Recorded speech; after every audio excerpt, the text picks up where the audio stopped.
Blog Talk Radio. Hello, everyone. Thanks for tuning in. You're listening to Transform Your Life with Kellie and Lisa. I'm Kellie, of course. Good morning, Lisa. Good morning. Thought we lost you for a second there. Today's topic is really difficult for a lot of people to grasp, and we've been talking a little bit before the show about self-love. It seems like a lot of people have a really skewed idea of what it means to love yourself. So that's what we're talking about this morning. If you want to join the conversation, it is 646-716-9645.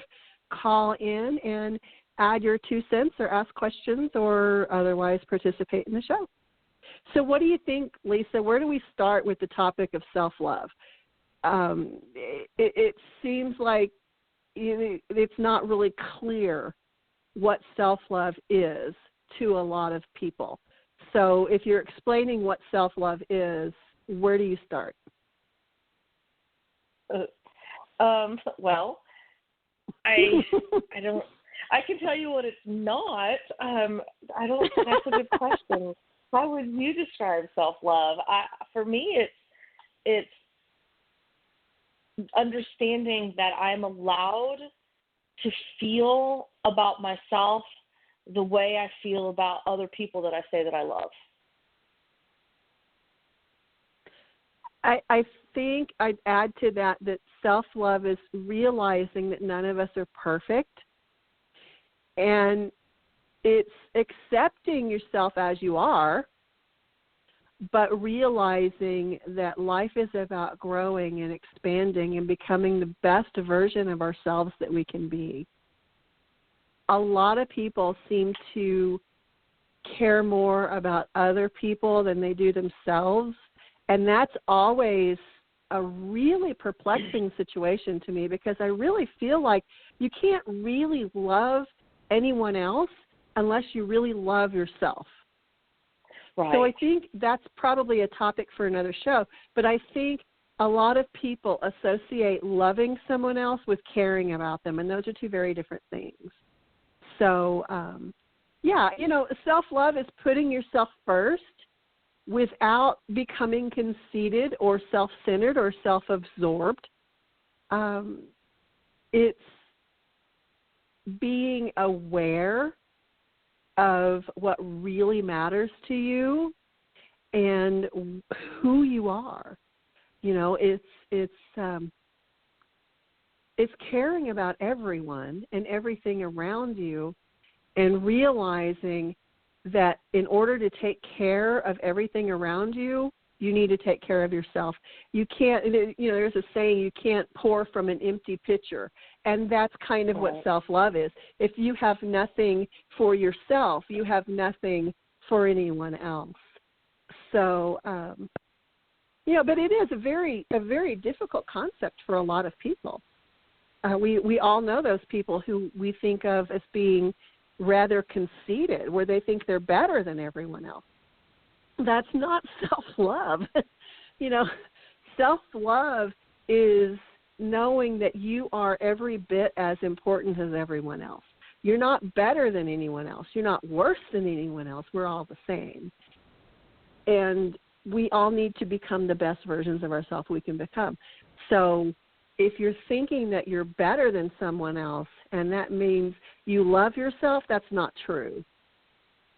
Right. Being self-centered is not self-love. We were talking a little bit before the show about food and food issues people have with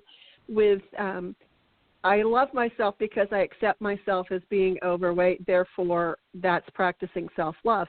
Well, if you're doing something for your health, and I'm one of those people who honestly, truly believe there can be a healthy overweight person, but it comes down to being the very best version of yourself you can be.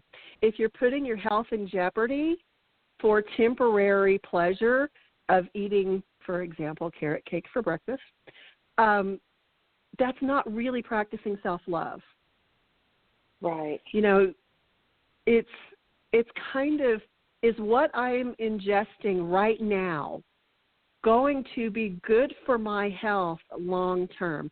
That's more self-love. And too many people, and I include myself in that was a really hard habit for me to break, are compulsive eaters.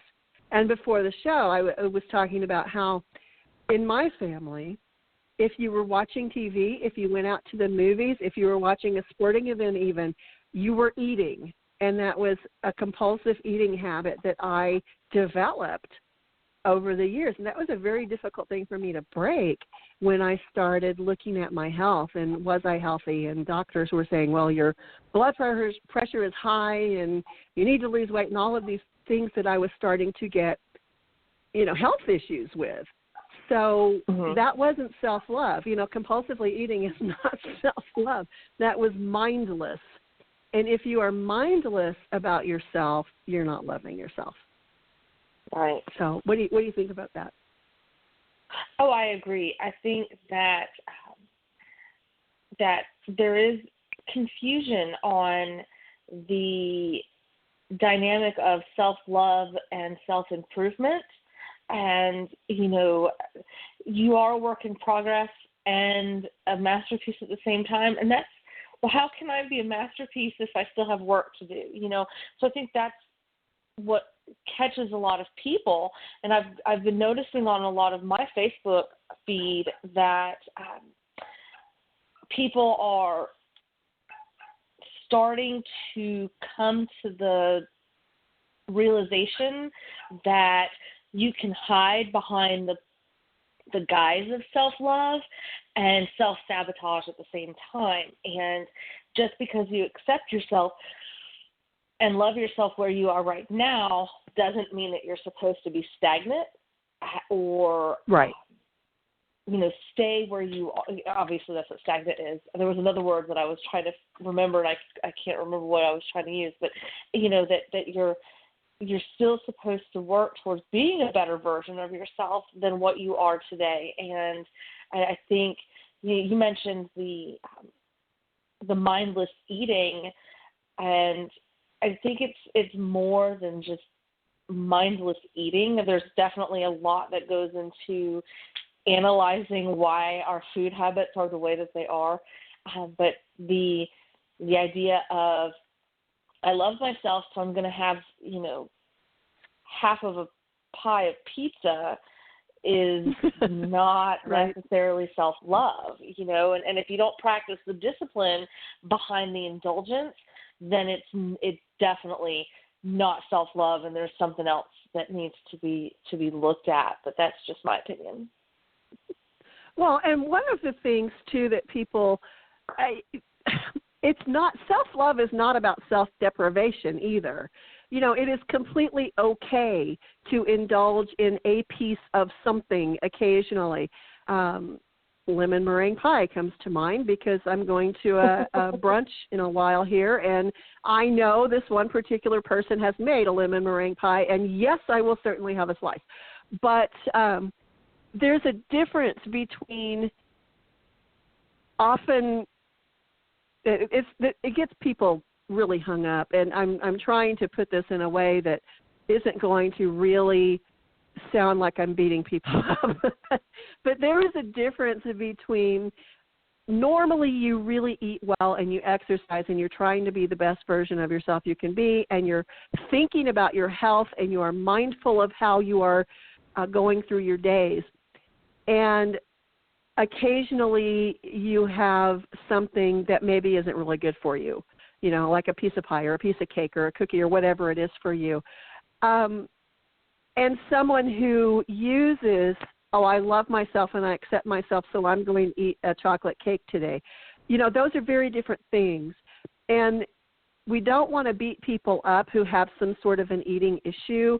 And self-love is not all about eating. And we've kind of gotten on this topic from personal experience. But if you are someone who is really struggling with controlling cravings, or maybe you've gone the other direction and you're anorexic and you're underweight and you're really struggling with trying to eat healthy things, get a counselor. Truly, you should really think about getting into counseling or a group session or something, because those can be very, very serious issues. And they go well beyond the scope of this radio show. So when we're talking about self-love and we're talking about self-love with food, people can really, really wreck their health with eating habits. So we want to make that really clear that if you are someone who is really struggling, maybe it's time to seek professional help. But beyond food, self-love can be the relationships that we cultivate. Self-love can be, in personal experience also, in an abusive relationship. If you are in an abusive relationship, even if it isn't physically abusive, if you're in a relationship with someone who constantly puts you down, love yourself enough to walk away. I know many, many people who have been through domestic violence events, and one thing that most of them have in common is a lack of self-love. You know, respect yourself enough to show people how you need to be treated, how you want to be treated, and make sure that you want to be treated the way you are supposed to be treated.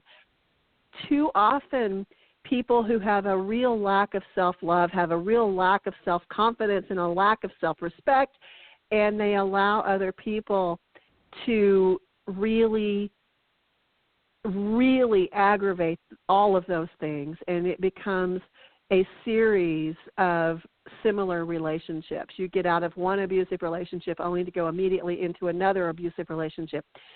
That's someone who really doesn't like themselves, doesn't love themselves. Again, if that's you, you know, I do think that a lot of self-love issues really do need professional help.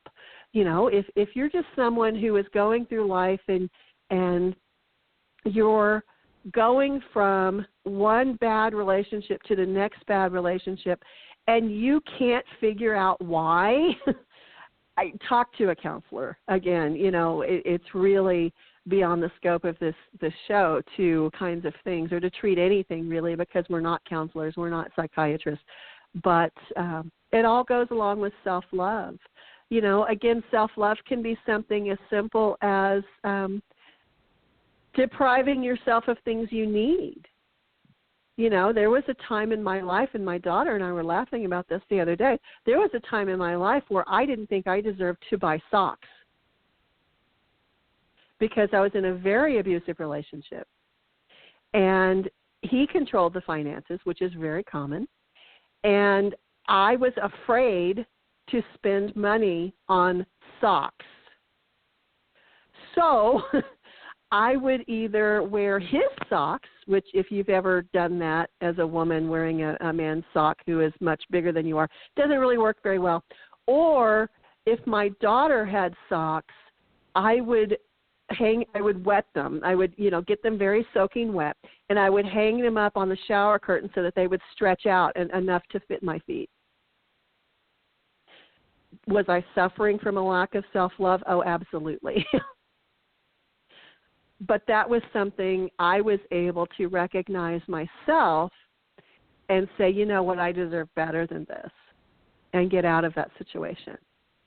So many times, though, people can't do that for themselves, and they need help doing that for themselves.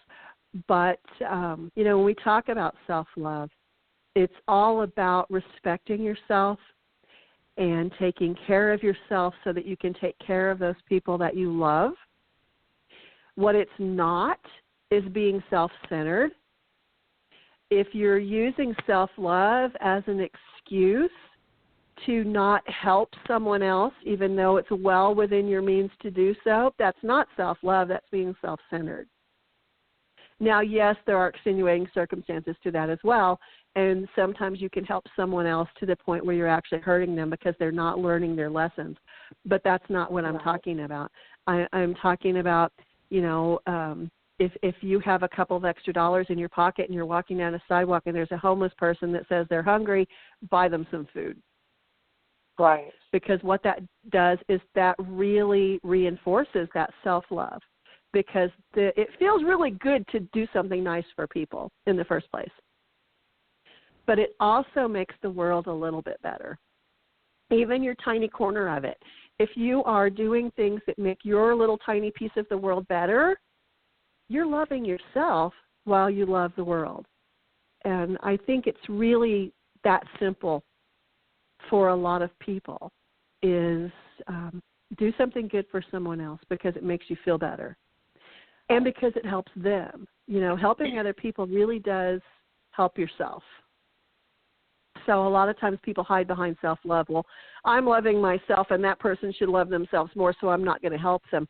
No, it's not the way it works. But that's something that I see a lot, is people saying, well, that homeless person over there should help themselves. I'm just enabling them. And usually that's not the case. Usually they just need someone to show that they matter. And everyone on this planet matters. Right. And that's practicing self-love. What do you think? I know you do a lot. You're well known for feeding homeless people and hungry people. What do you think about that? How does that tie in for you? Oh my goodness, I'd go broke if I could. That's something that's definitely near and dear to my heart. But I more so than that, you mentioned your socks, and I was kind of blown away by that story that you would have to stretch out your daughter's socks, because you didn't want to buy socks. And then I remembered that there was a relationship where I wore sweatpants and baggy T-shirts, and that was my outfit. I didn't love myself enough to attempt to even go and risk spending money on, I don't know, clothes for myself as opposed to what my family at the time needed, and just living in the fear of the money trap and, just not loving myself enough. I didn't recognize that as what it was until just now. So excuse me while I go cry in a corner and try to figure this part of my life out. Like, I never realized that until now. But no, everybody, there are different schools of thought going back to the homeless aspect, that if you, give a person money or give them food or whatever and show them any sort of respect whatsoever, that you are actually hurting them instead of helping them. And I am the opposite, thought in that, because I've been to the point where I've needed help. I might not have been homeless on the streets, but I've been to the point where I've needed help. And I think we all have. I just think that there's a stigma that comes along with being homeless, as opposed to, hey, Mom, can you watch my 3 kids so I can go to work tonight? That's still receiving help, just in a different form. And I think once we can break that stigma, then the world would be a much, much happier place. Absolutely. It's just it's amazing to me how people view self-love and the homeless. It's just, I actually did a workshop one time about helping other people and how that really does help ourselves when we help someone else. You can take it a little bit too far, and maybe if you help someone to the point where you need help yourself, that's not self-love either. That's a little kind of the other way. But still, it really, every homeless person has a story, and every homeless person is a person. And yes, some of them have issues, and yes, occasionally you find somebody that is acting like a homeless person when they're not.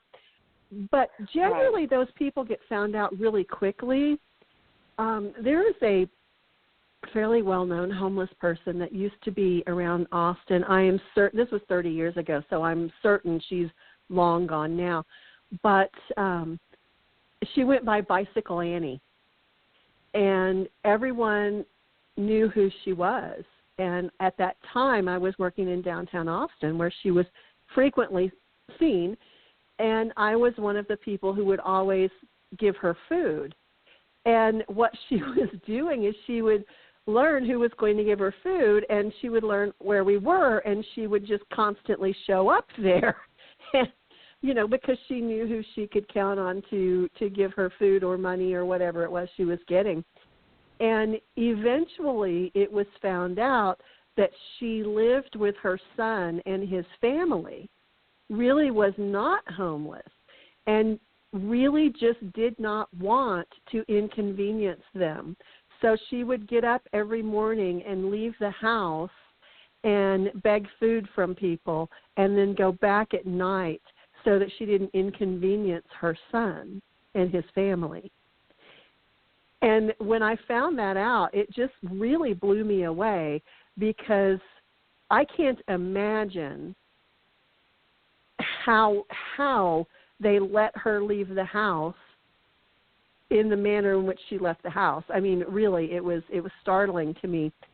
But that was the most famous case I've ever heard of, where a homeless person was kind of really not a homeless person.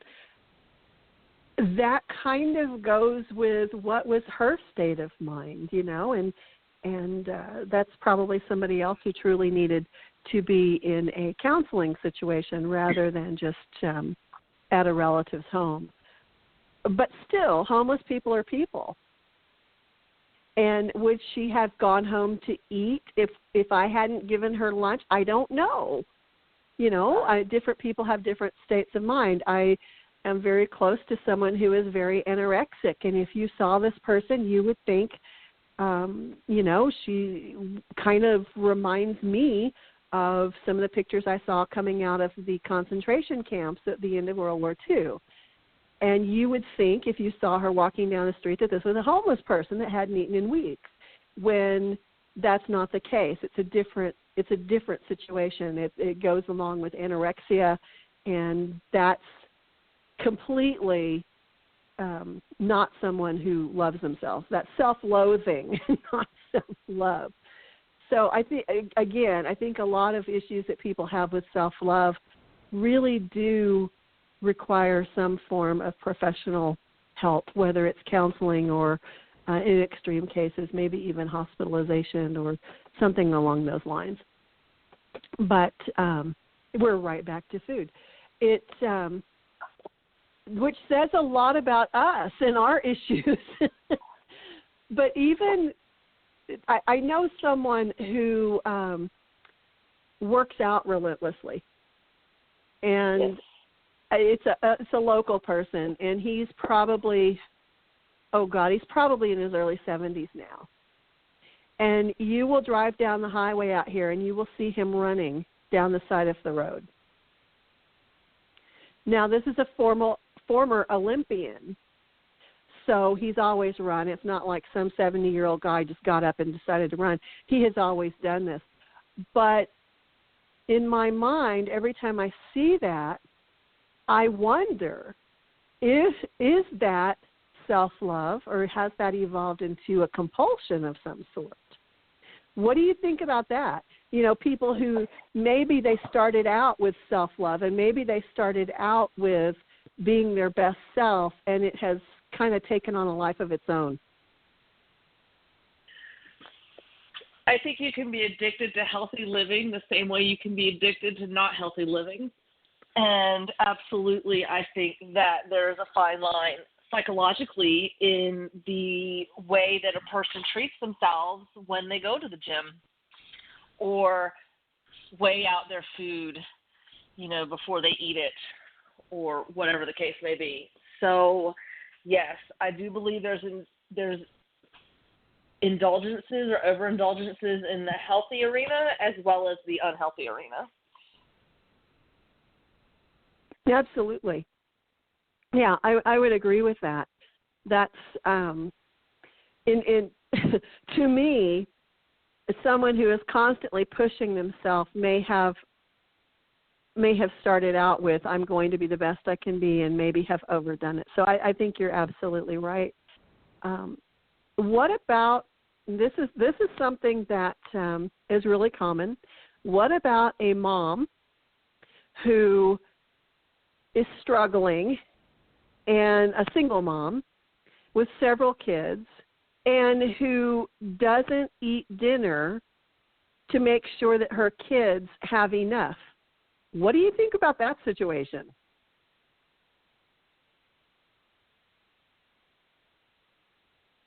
Because that one's really, really common.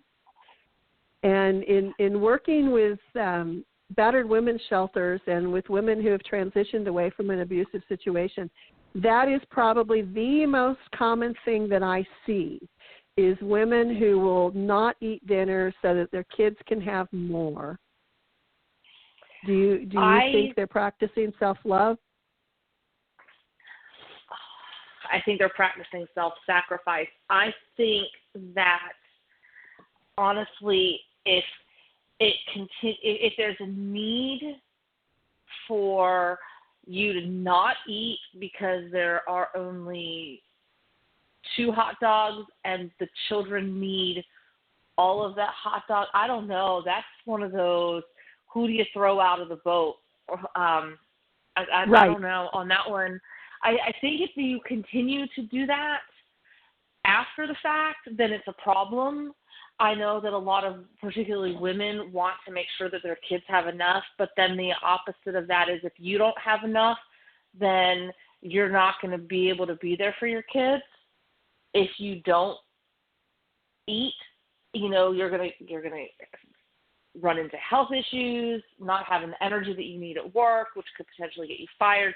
I mean, there's this big snowball effect by not taking care of yourself. But as a mom with our instincts, I don't know I don't know if that's psychological or instinctual. I wouldn't know where to draw that line unless it became a problem even later when you don't need to be that way anymore.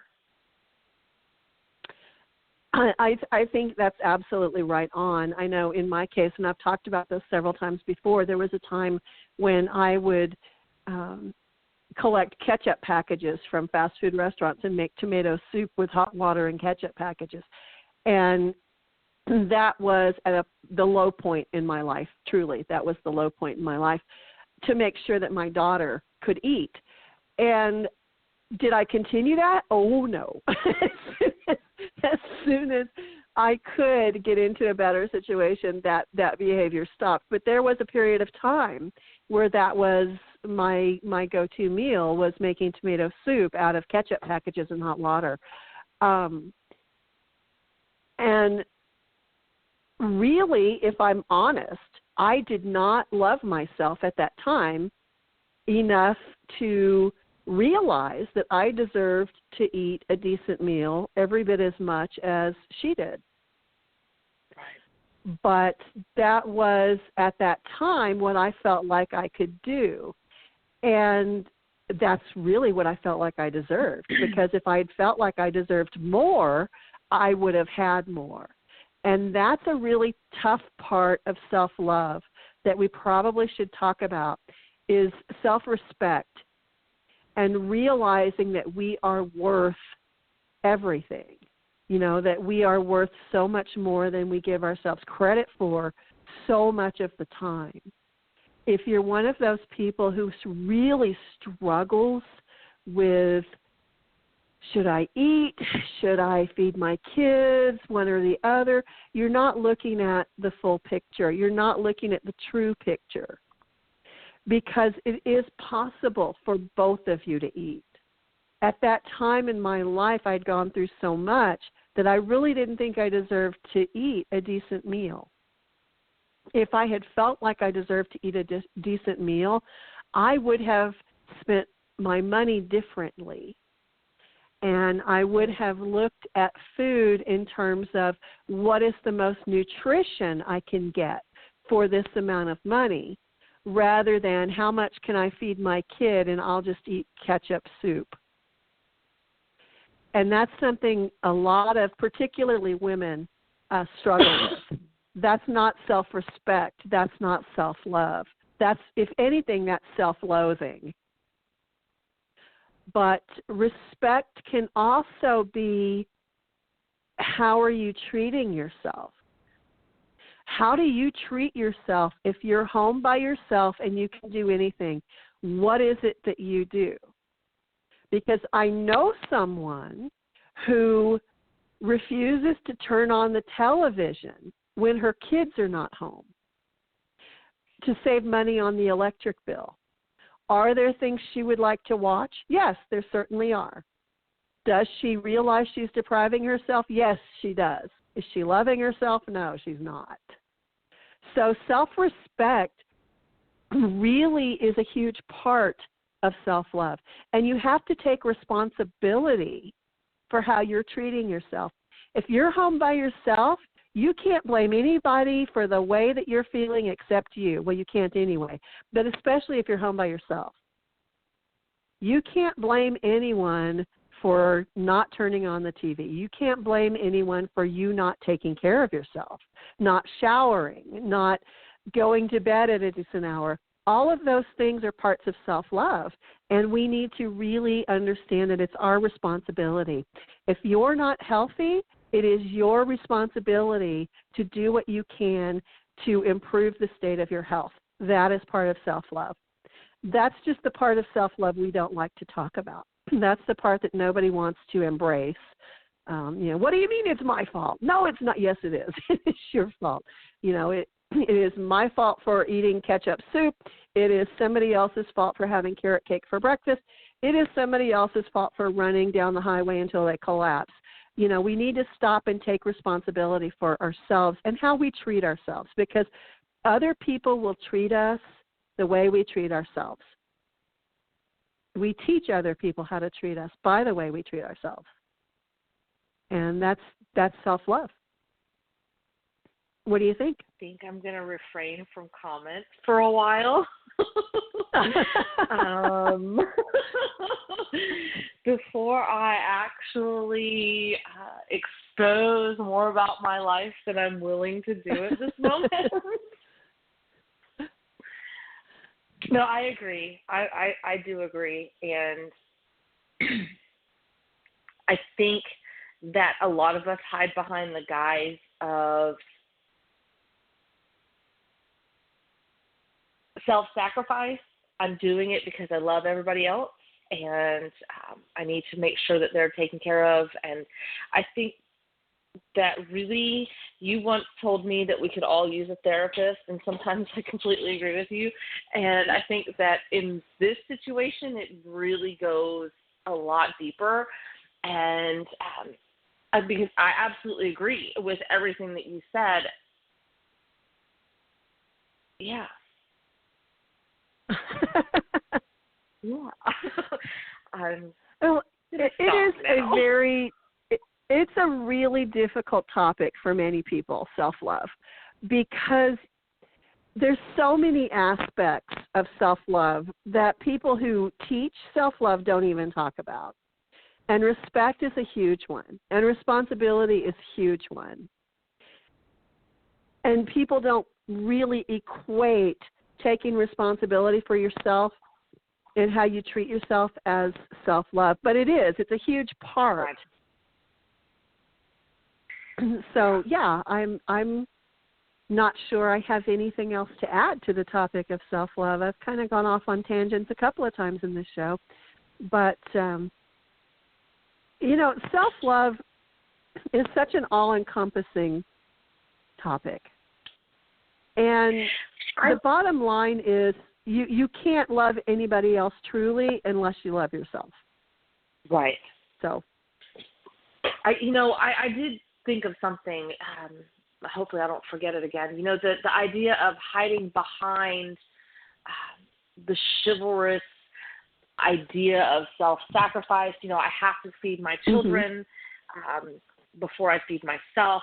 I have to do this, because I'm identifying with one small aspect of my life, of my personality. For example, the mom who is at that moment identifying with being a mother and has to provide for her children and take care of her kids, that's what she's identifying with at that moment. There might be other situations where, the guy who runs down the miles still doing marathons, which first of all I think is admirable. But second, the concept: are you beating yourself up?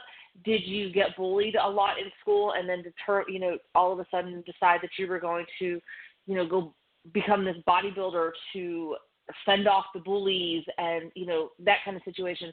They're identifying with that small part of themselves too. And I think a lot of what people do is because they're identifying with a very small part of themselves instead of the big picture.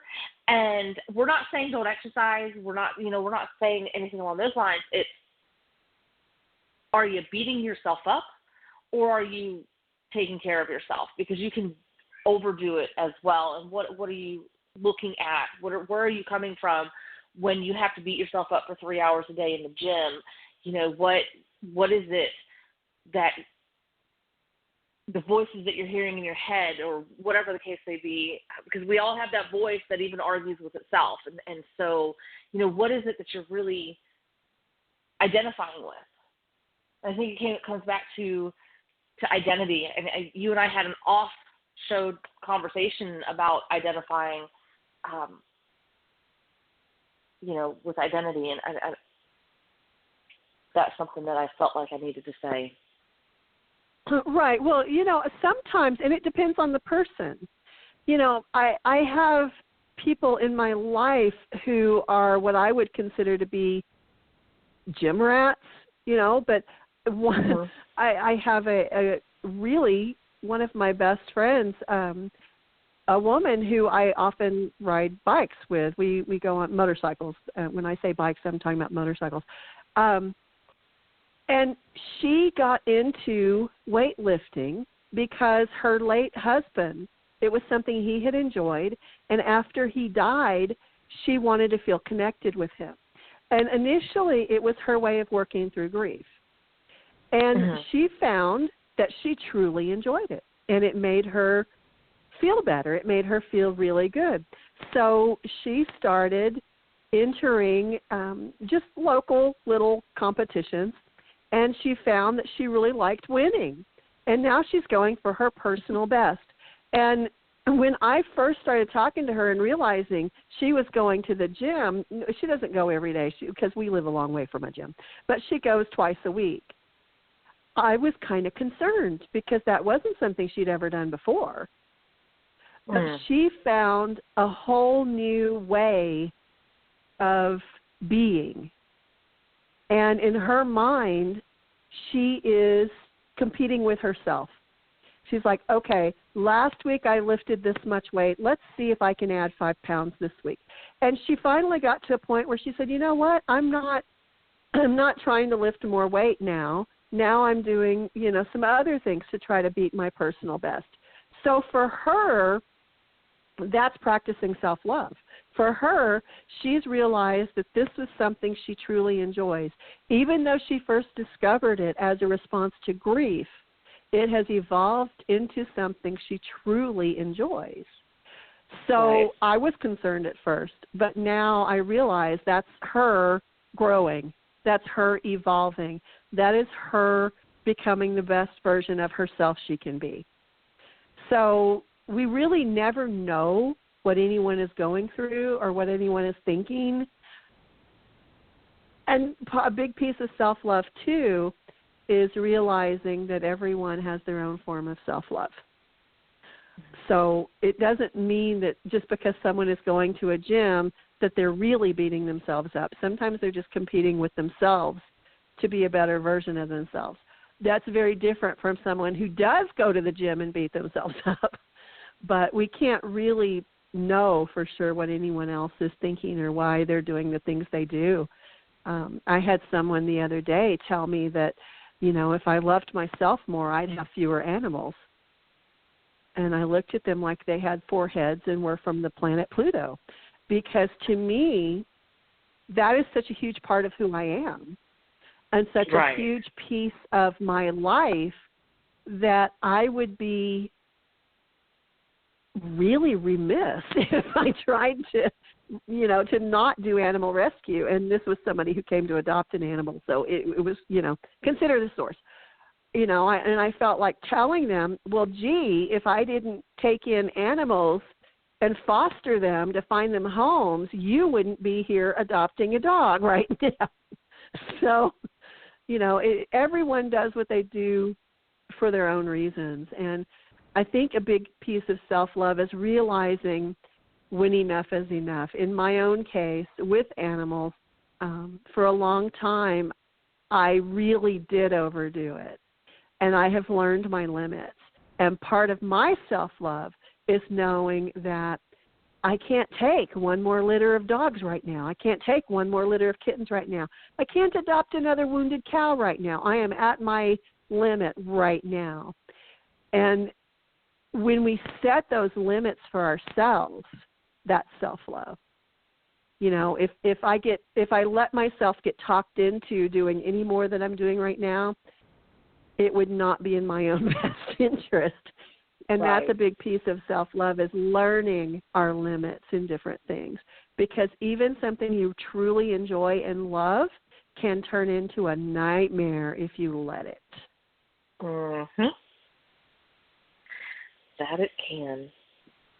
I think this is a good way to stop the show and maybe continue the conversation next week. I don't know. This is a good topic. Okay. I think we should explore more. If you would love to hear more, listeners, let us know. We can continue the topic and really dive in a lot deeper. Absolutely. Yep. That's about all I have today, really. So if you're good, I'm good. And we will just thank everyone for listening. Please share the show. Follow us. You can find us on Facebook. We're all over the place. Let us hear from you. And have a beautiful, beautiful day and week. We'll catch you next time. Bye, everyone. Bye now.